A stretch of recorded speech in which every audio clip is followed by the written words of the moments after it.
Welcome to the Put the Me Back in Mommy Summit. I'm Cheryl Donnelly, and I'm so excited to be a presenter here at this event.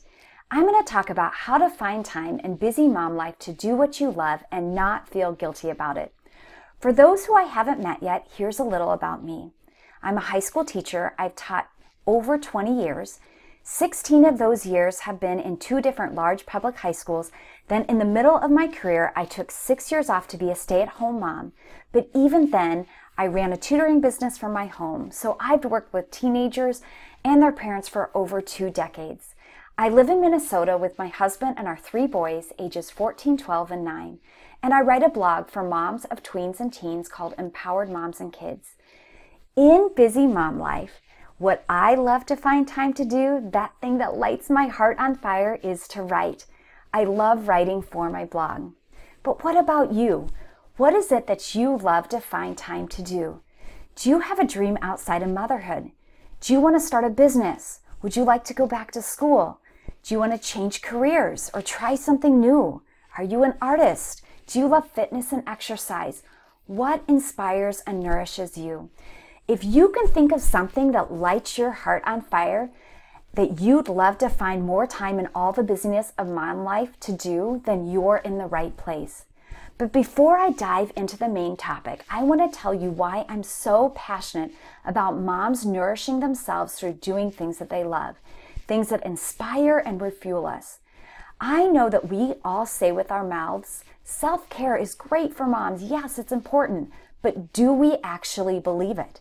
I know I'm guilty of buying into the lie that to be a better mom, I need to do more for my family and ignore my own interests. This is what our negative self-talk can do. Our negative self-talk can whisper that me time is selfish and wasted time and that we don't need it. But about 10 years into parenting, I experienced an epic mom crash that shifted my entire perspective. I was at a point in mom life where I kept adding more responsibilities and putting more on my plate and then taking off the things that refuel and nourish me. I was back teaching high school. I had been back teaching for a couple of years. I was 39 years old and I found out that I was pregnant again. I was expecting a 4th baby. Now, I know for some families, they maybe know they want 2 kids, and then once they have their 2 kids, they just gladly shut that chapter in their life. They are happy to move on, but that's never been the case for me. We had our 3 boys, but I always kind of thought, are we done with 3? Should we maybe have 4? So we found out I was pregnant, and our family shifted. Okay, we're having a 4th. Decision is made, but it just seemed like as quickly as I found out that we were having a 4th, we lost the baby. I was devastated. I have never felt so much pain in my life. I am not exaggerating when I tell you that I cried for at least 6 months, multiple times a day. So this happened in July. I am still trying to cope and recover. I go back to teaching in the fall. I don't tell anybody about it. And early spring, when I'm still struggling with this, when I'm still feeling over the top sad, I find out that the high school that I'm teaching in is cutting teachers and my position is cut. Now, why this is so devastating for me is that I was tenured, so I was completely surprised, but I was the lowest tenured teacher because I had taken that 6 years off. So I was the lowest senior teacher. So if they're going to cut a teacher, it's going to be me. But also I worked part-time. So I was able to drop my kids off at school and one at daycare, go teach my classes and pick them up. And I just had been working at this high school forever. I just love the people. I love the students. In that moment, after experiencing the miscarriage, and then we decided we weren't going to try again for another baby, which is a completely different type of healing than having a miscarriage and being pregnant again within a few months, which I had also been through that previously. So we had decided we weren't going to try for another baby. I'd lost the baby. We're closing a chapter in my life that I really loved, and now I've lost my job. And the idea of brushing off my resume, of finding my resume, where even is my resume, and hitting the pavement running, trying to find another job that works well with my schedule was overwhelming. I just struggled during that season to gain any perspective, to see any good that was going to come out of it. I just felt pain all the time. And it took me 2 to 3 years to really heal from that. And looking back, I wonder if I hadn't gone into that season feeling so depleted. I just felt, because I kept adding things to my plate and taking away things that were good for me, I just felt going into that season that I was running on fumes all the time. And if I had gone into that season feeling better nourished, would it have taken 2 to 3 years for me to heal from that? I think no matter what, those are 2 hard things to happen in your life, and healing was going to happen. But it took a ton of me time, as well as many other things in order to heal. And it took me 2 full years. And my one takeaway, or one of my many takeaways actually, of that season is that, you know what? Me time is not a luxury. Me time for moms is a necessity, and it isn't just good for us, it is good for our families. So when I say, you know what, let's all find time to do what we love guilt-free, I say it with passion. I mean it. It is good for us, and it's good for our families. So because I think me time is so important for moms, that's why I wanted to talk today about how to find time in busy mom life to do what you love guilt-free. I'm going to talk about 2 aspects of it. One, I'm going to talk about how to ease the mom guilt. When we have that time away, how do we not feel guilty so it really nourishes us? And 2, how do we find the actual time in all the craziness? And then how do we maximize that time? So I'm going to start with how to ease the mom guilt. There are 3 realizations that I have had that help me really ease that mom guilt and enjoy my me time. First is parenting with the end goal in mind. Me time is not just good for moms, it's good for our children. Seeing our children, seeing us make space in our ordinary lives to do what we love, teaches them how to do that in the future. I think it's good for my kids to see, when they wake up, to see me at my computer. They know that I write. They'll even ask me about it. Mom, how did that article do? So kids learn by us modeling how to use our gifts in our everyday life. Then, after we modeled it, we give our kids space to discover what their gifts are and practice using their talents while they're still in the safety of our home. So it's important for our kids to sign up for activities, to grow their friendships, to maybe spend time with relatives or grandma or grandpa, or try something new. Or maybe even on a Saturday when everybody's home, declare, hey, you guys were all having alone time with no screens, and see, what do your kids gravitate towards? Is it drawing, or do they pick up a guitar? Realizing that our kids grow and mature through moms modeling how to use our gifts and then giving our kids space to spread their wings eases our mom guilt. It is good for our kids to see us use our time wisely and take time for ourselves. That is the first realization that helps me ease the mom guilt. The second is busting the myth that me time is selfish, wasted time. I was reminded the other day that me time is not selfish. I came home, I was barking at people. I think my family was tired of me. I was tired of me. I went upstairs, read a book. I think 30 minutes turned into 45. It might have turned into an hour. I don't know. I just know that when I came back downstairs, my renewed attitude completely changed the dynamic of our home. My family was glad that I took time for myself. Moms, alone time for us is not selfish. Alone time for us is smart. Second, me time is not wasted time. With all of my heart, I believe that God gives us talents and passions for a reason. You are personally becoming stronger and wiser when you pay attention to those passions that God has placed on your heart. And you are strengthening your kids through pursuing them. I've often wondered if one of my sons is going to be a writer, or maybe they're going to start an online business. they've seen me YouTube how to start a blog and to watch videos and figure this all out. So maybe it just doesn't feel like a crazy idea that they might start their own business or do something similar. And so maybe though you're saying, as you hear me say this, you're saying, okay, but a blog can become a business and have financial rewards. I just like to read a book. Well, how do you not know that the novel that you read today won't become an important part of a conversation you have with a friend 6 months from now? Maybe they need to hear your takeaway or the lesson that you learned from the book. Or maybe that reading that book is creating empathy for a conversation that you're going to have. Pursuing your passions has purpose. Even if you don't see it right now, trust the journey and don't feel guilty about pursuing those things that you love to do. Lastly, sometimes if I'm really craving time to write, but I'm feeling guilty about being away from my family, I'll peel back the layers and ask myself why. Why am I feeling so guilty? Usually it's because we've been so busy. I just feel like I haven't had a chance to sit down with my kids and ask them how they're really doing. How really is school going?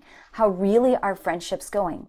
So I'll create space in our ordinary day, however that plays out best in that day. Maybe it's just I take one kid alone with me to Target, or maybe we have a cup of hot chocolate together, or we play a quick round of Uno, whatever that looks like in the ordinary.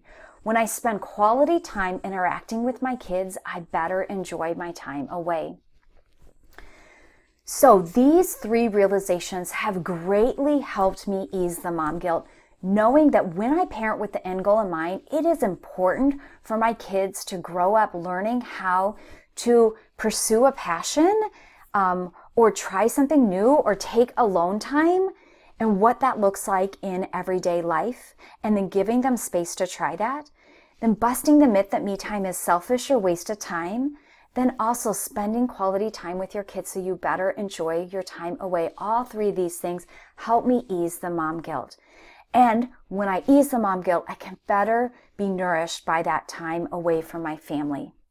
Now, second, if we can move past the mom guilt, which I hope that we can, how do we find the actual time to work on the things that lights up our hearts between soccer practice and schoolwork and meals and laundry and all the things?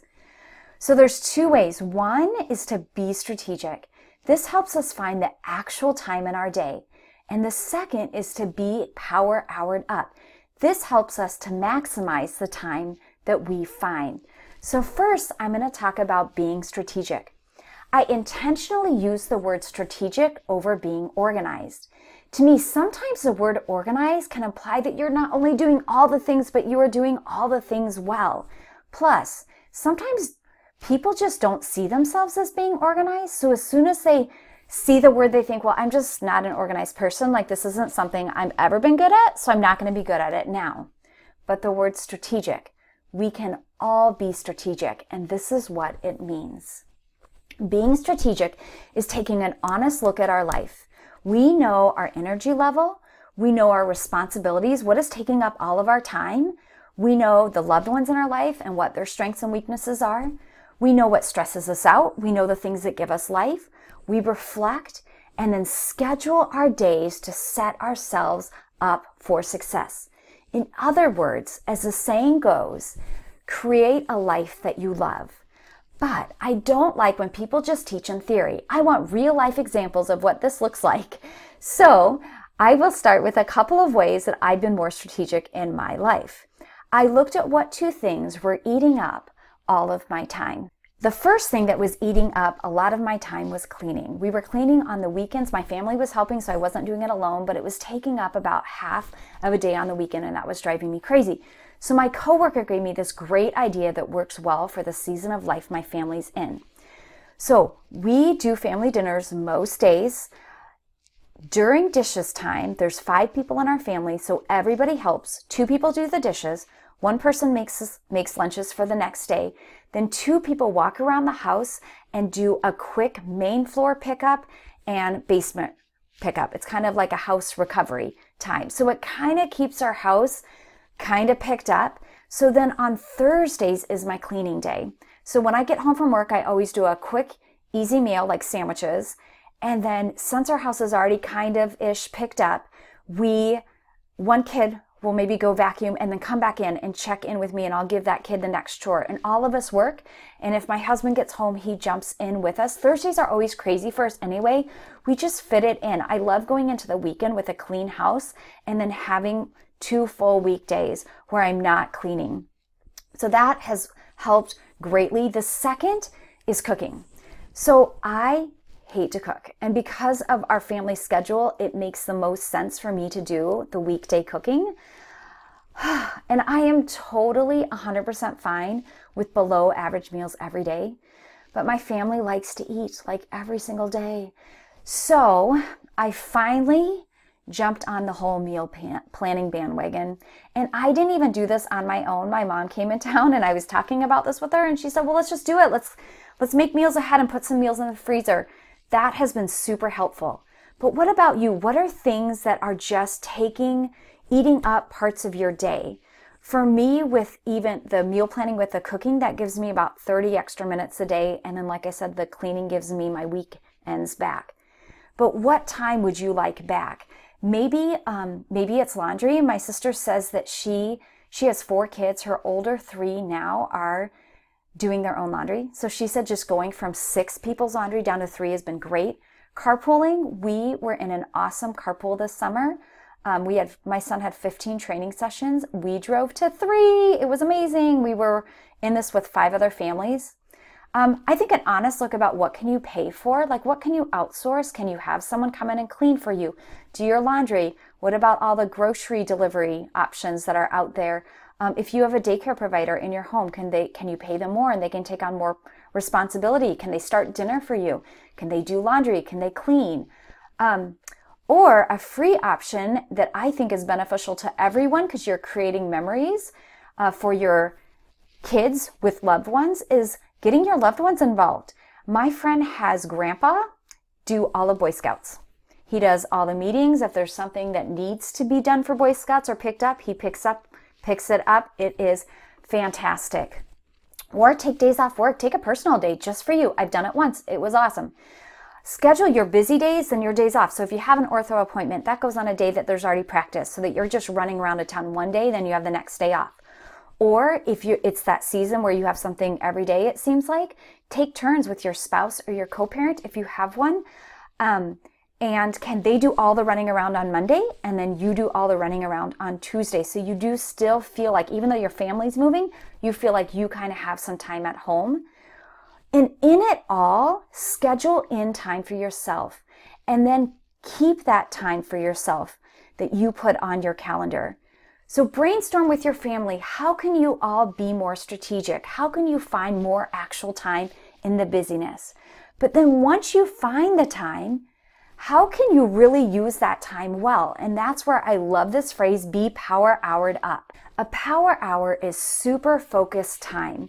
So it's a mindset. We go into that hour or 15 minutes or 20 minutes or 30 minutes, whatever, that time that we've set aside to do what we love, we go into it knowing that we are not going to let anything distract us. I've heard of people saying that they put a sticky note with their goal on their computer or somewhere in the room. For me, what works better is I set a timer on my phone and then I flip my phone over and I just go until I hear that timer go off. It doesn't necessarily just have to be a set amount of time every day. It could be like your power hour is 3 weeks. You're maybe finishing a degree or you went back to school or a class or something and you are going to work 3 weeks. You're going to not watch any TV, not watch Netflix. Every time you have free time, you're going to your computer or whatever and you're finishing that goal. So it can be just little chunks of time here or there, your power hour, or it can be that you want to try and get a big goal accomplished and you're going to spend 3 weeks getting that big goal accomplished. Remember that you don't have to be perfect to be effective. Don't get hung up with perfection. I think that can be a huge time waster for us. Sometimes it's the imperfect that makes whatever you're doing more impactful. Mamas, keep pursuing being a great mom and making time for what you love to do. You are doing a fantastic job. I'd love to hear your tips and strategies, things that you're doing to find time to do what you love guilt-free. Leave a comment, let us know, reach out to us. Also, before you go, I have a free ebook for you that I wrote. It's called Meditation for Moms, Renewal and Empowerment in 8 Minutes a Day. The ebook includes 7 days of a simple practice that will help moms still their racing mom brains, find a moment of peace, and hear that next right step. There should be a link near here that you can click on to get that right now, or you can find it on my blog, empoweredmomsandkids.com. There's a link on just the main page. I'm on Facebook, Pinterest, and Instagram. I'd love to stay in touch with you. I do write a monthly email just for moms of tweens and teens, and I'd love for you to get in on my email. Also, thanks to Isabel for having me at the Put the Me Back in Mommy Summit. Stay tuned for more conversations and presentations that you will love. It's been great to be here with you today, and hopefully I'll see you soon. Thanks, everybody. Bye.